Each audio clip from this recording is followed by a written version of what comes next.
Hi, everyone, and welcome to another episode of the SportsTech Allstars Podcast. This is your host, Ron, and I'm kicking off a new series for this month focusing on sustainability in sport.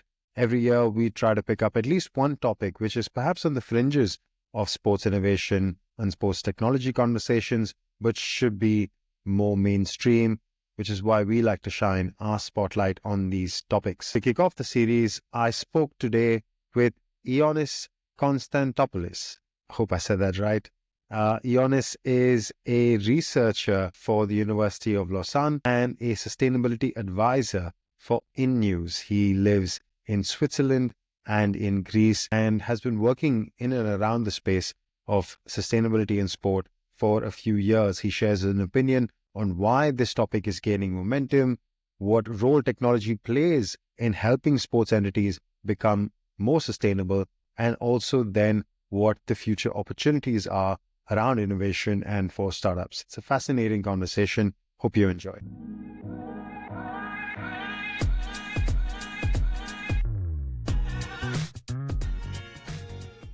Ioannis, welcome to our show. It has been a couple of years since we met, and I remember us meeting for the first time in St. Gallen at the Impulse Summit, and that time you were talking a lot about sustainability in sport.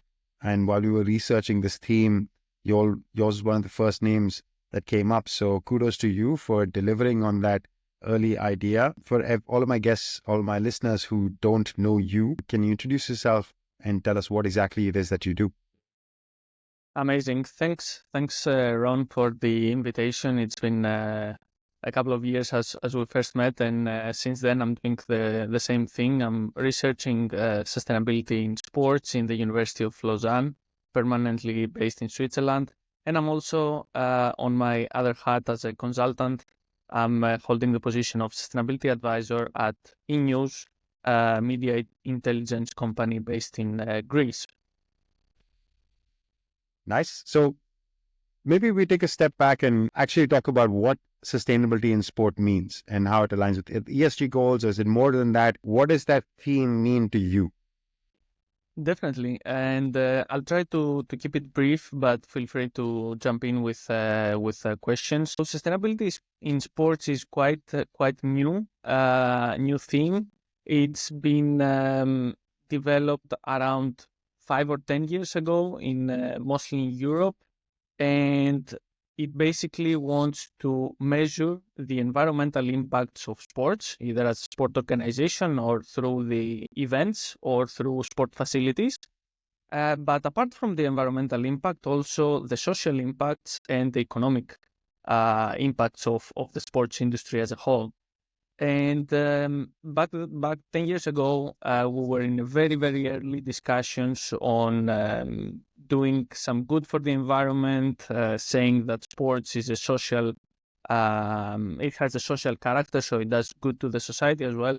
But since then, we have very much progressed on being more accurate on measuring these impacts and trying to prove the case of positive but also of negative impacts.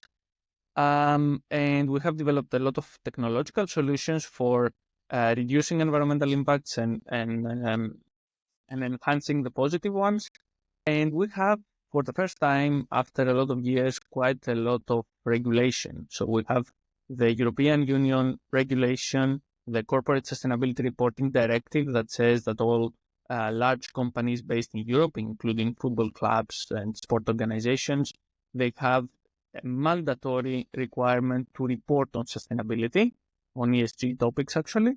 And we have also UEFA's regulation that says that in order to get a license and compete in European competitions, you need to have a sustainability strategy, and quite a lot of other more regional regulations like in Germany or in the UK, mostly in football, but also other sports, and the IOC have implemented regulations on sustainability on mandatory actually requirements.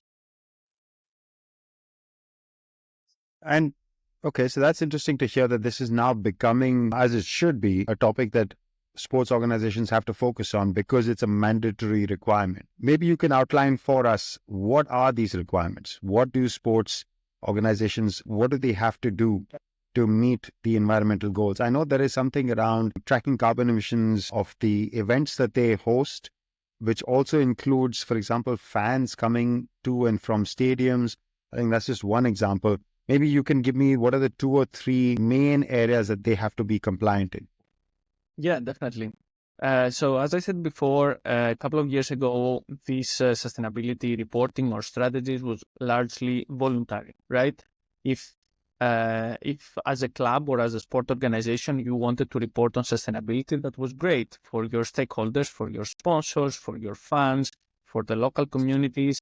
You showed the impact that you have on them, but in a voluntary basis. Now, as we said before, there are the requirements from different stakeholders. The first one is from the EU, from the European Union, that says that all listed companies in Europe that fulfill 2 out of 3 requirements in terms of how many employees you have, how many revenues, how much turnover you have as a company.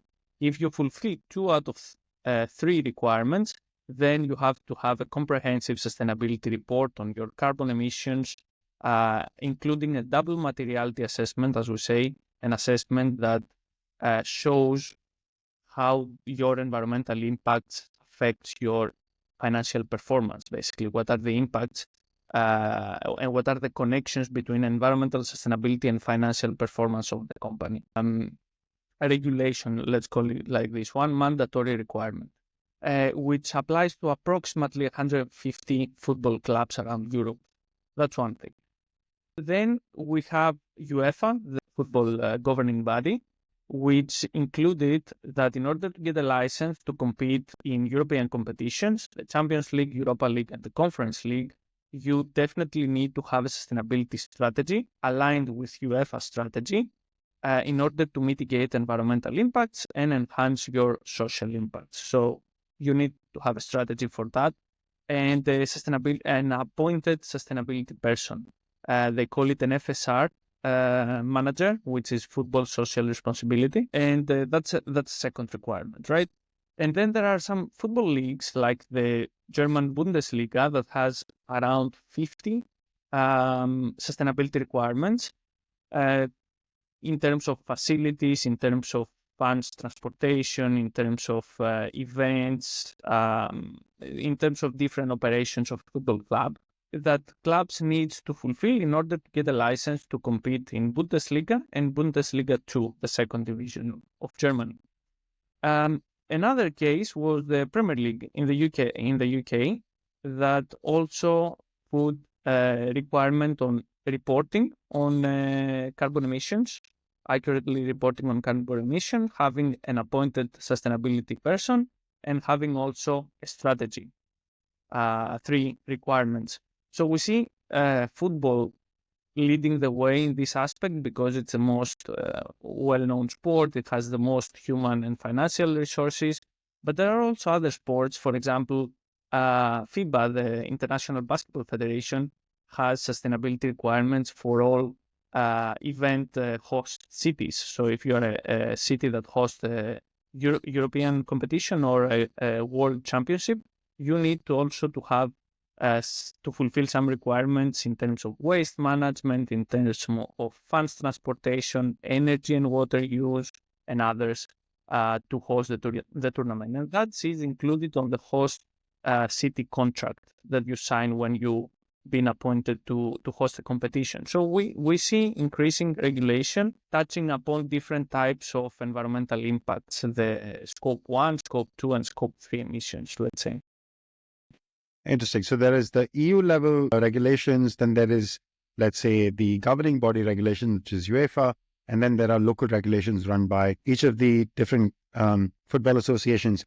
It sounds like, and you already mentioned this, that football is the sport leading the way. Is that the main area that you work in, or are you also working in other sports as well?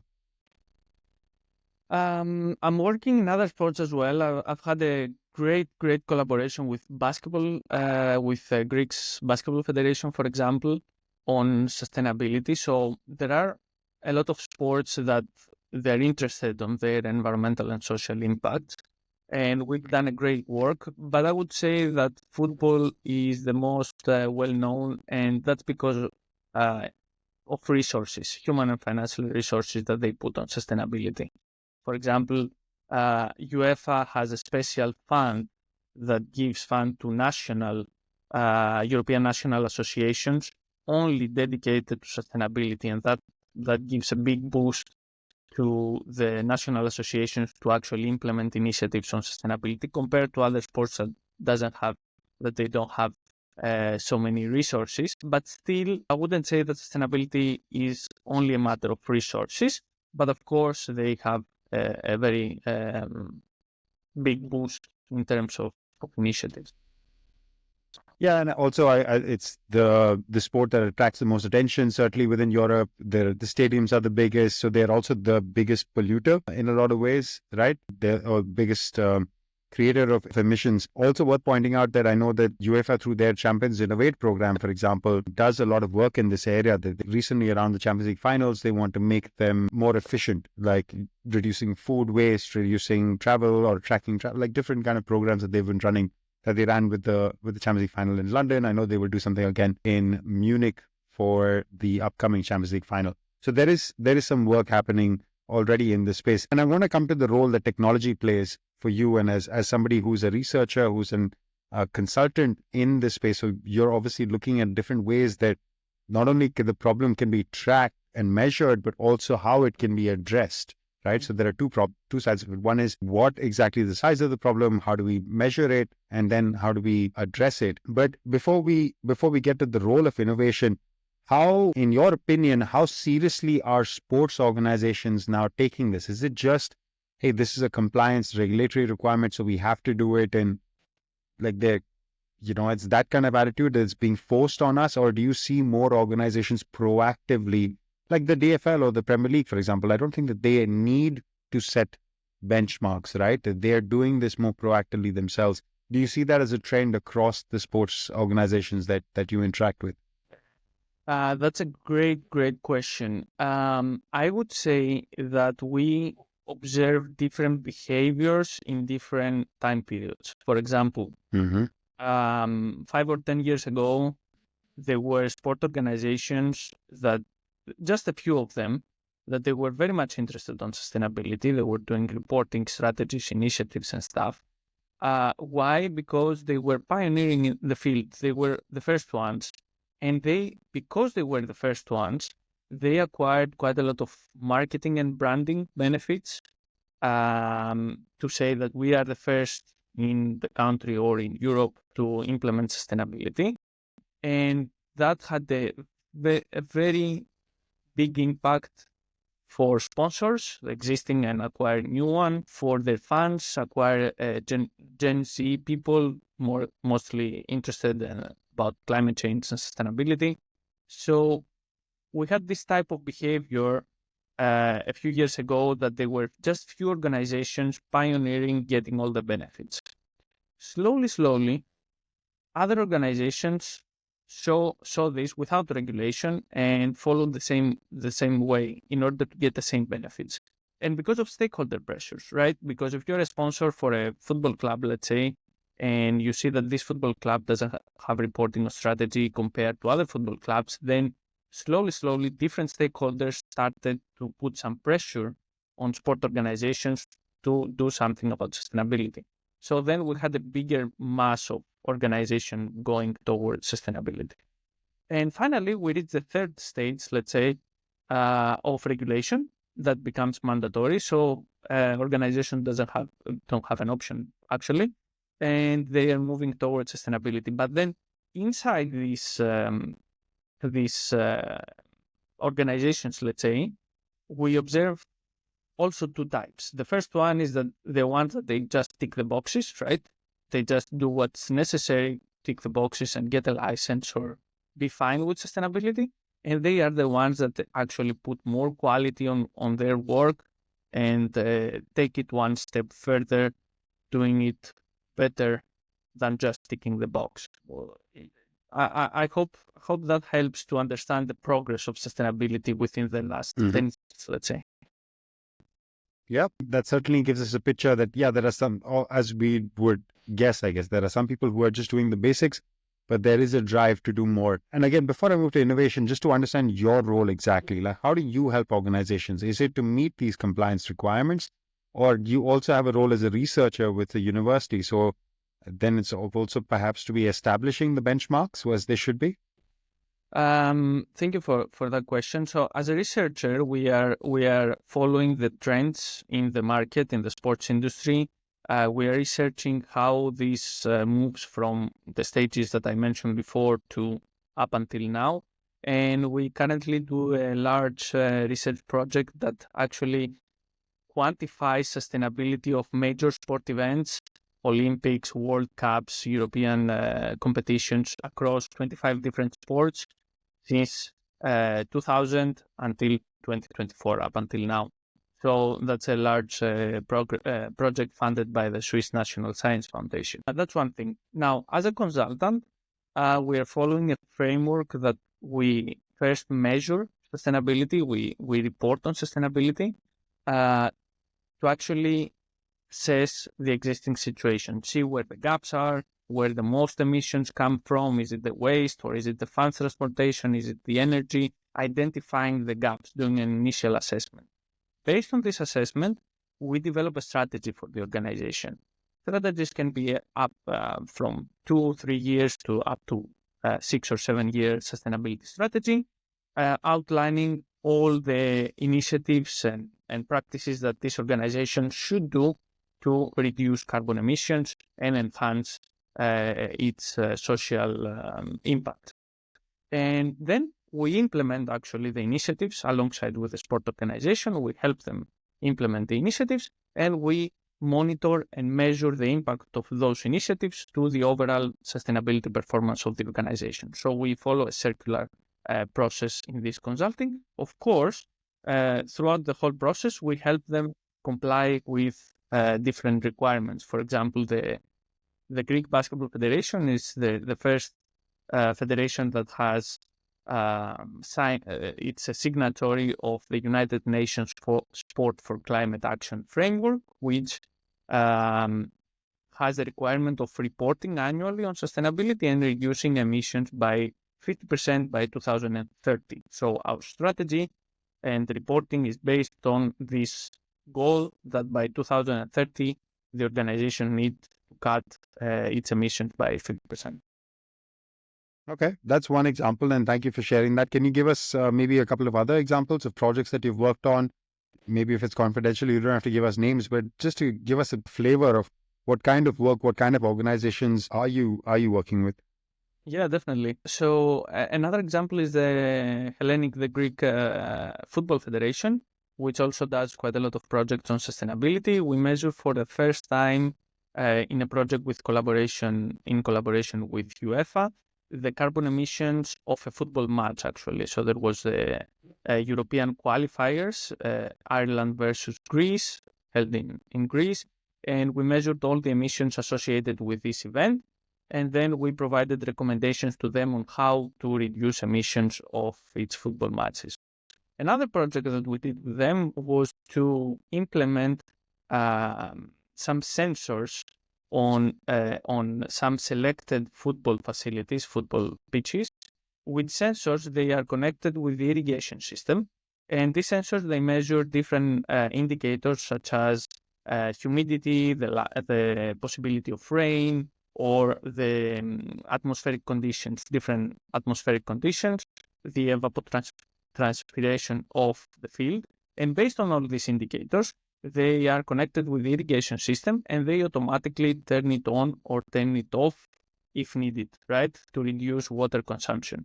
And this has reduced water consumption of these fields by 20% in some cases. So we, as I said before, we measure and then we do selected interventions in different aspects. Or, for example, we implement composter to compost all the organic waste of a football match. Interesting. Okay, cool. So you're just giving different types of solutions that can help the event or the organizer or whichever the sporting body is to meet their sustainability goals. Now, Jonas, I want to talk about the role that technology is playing in this evolution, about how it's helping these sports organizations meet their goals.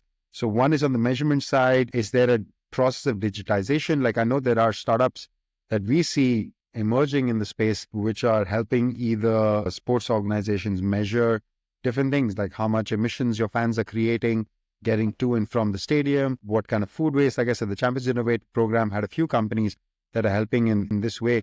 How much do you all work with startups, or how much do you see organizations working together with technology solution providers, either large or startups? Maybe there are large scale players as well that are really making a difference in moving this agenda forward. Thanks for the question, because technology is pretty much related to all the aspects of our work. Because it's all about data, in sustainability as well. It's all about acquiring, analyzing, and providing specific recommendations based on data. So we need to acquire those data to make data collection processes and then targeted interventions. Digital platforms for some of our clients, we're developing digital platforms that they monitor with real-time data and providing suggestions on real-time data analytics. As I mentioned before, also on the system with the irrigation system that provides the real-time the consumption of water. So these, I would say, building management systems that they're applied to football facilities, or tracking the sustainability performance of an event, is also based fully on data. So that's one aspect, how do we handle data and how do we collect data. And another aspect is innovation, as you said, in different aspects. I'll give you an example just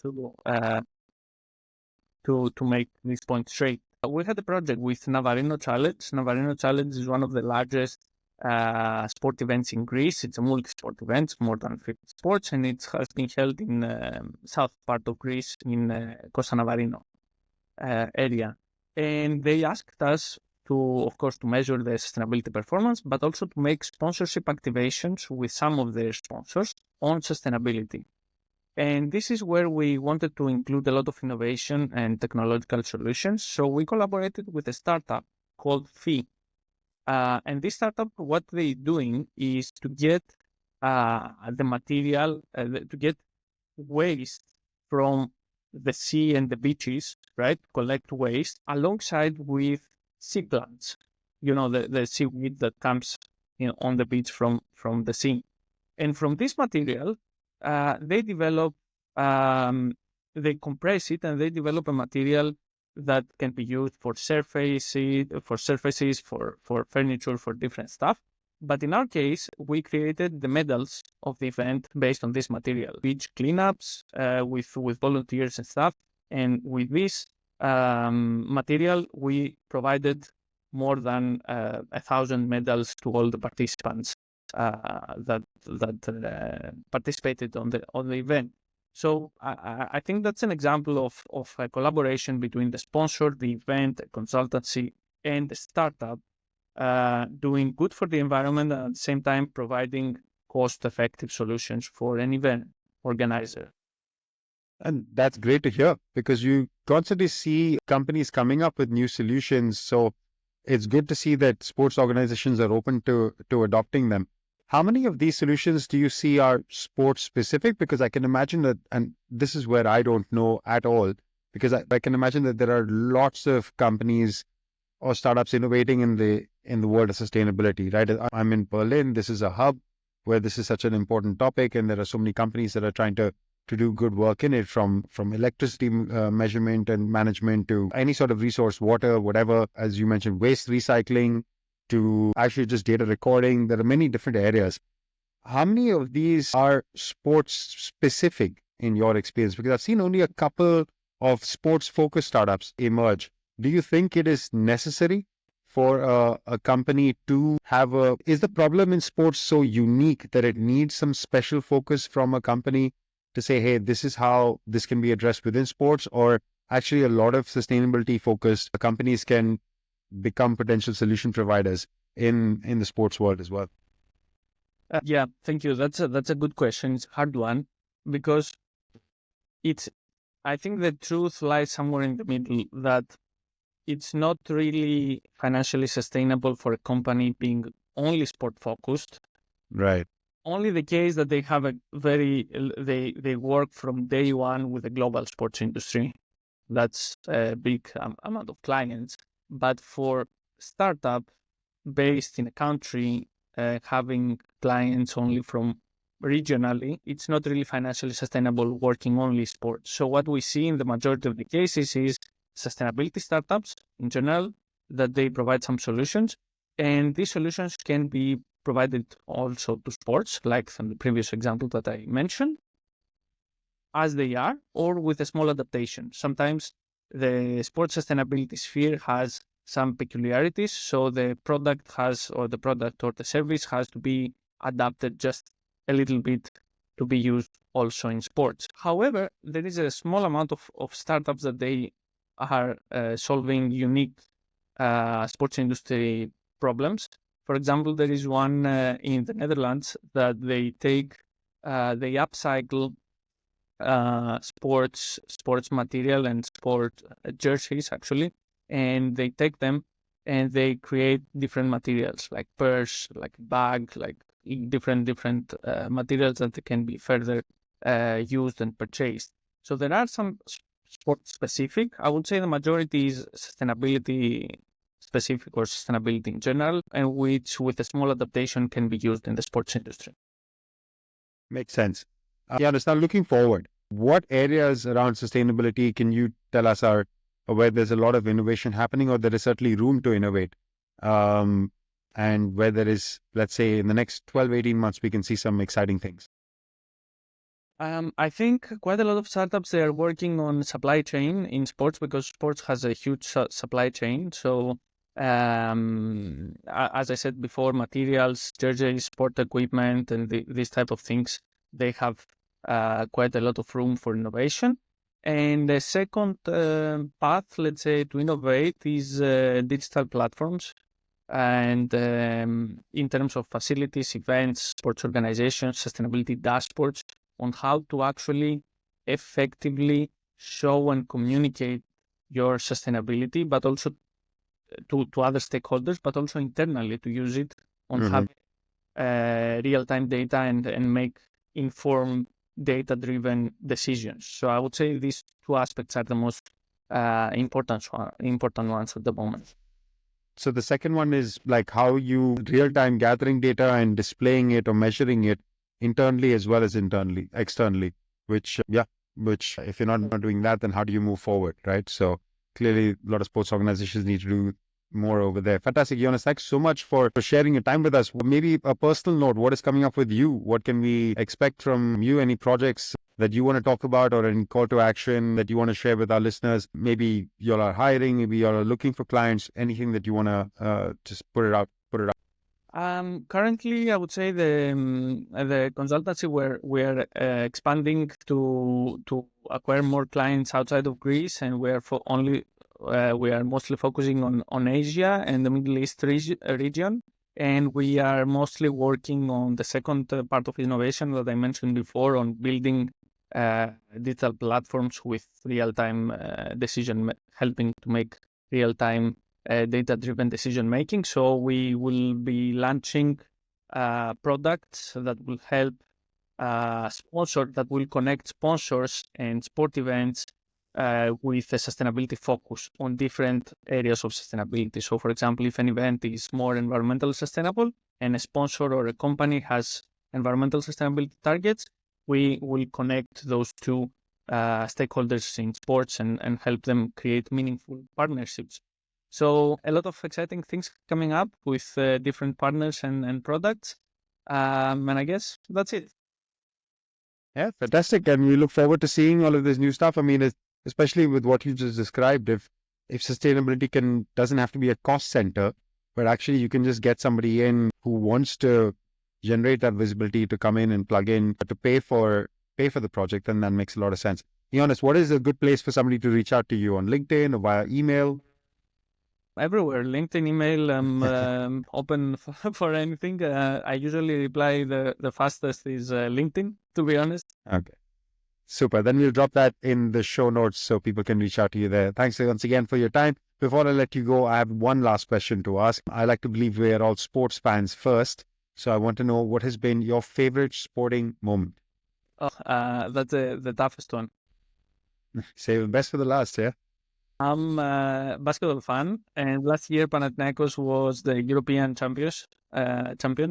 So the EuroLeague final last year was one of the best moments. I was in Nepal actually while watching this match. Super excited. Fantastic. And I assume Panathinaikos is your team. And what better than to watch them lift a major trophy, no? Yeah, definitely. Fantastic. Ioannis, thanks again. It's been a pleasure talking to you, mate. Congratulations on all the work that you have done. Keep doing the good work. And we'll keep talking about it as much as we can. Thanks, Ron. All the best. Fantastic. That is a wrap for the first episode in our series focusing on sustainability in sport. That's our theme for the end of the summer months. It's a topic that I think we want to shed more light on. We've got a great lineup of speakers who will shed more light on how technology can really help build sustainability in sport. More to come next week and further on. See you guys there.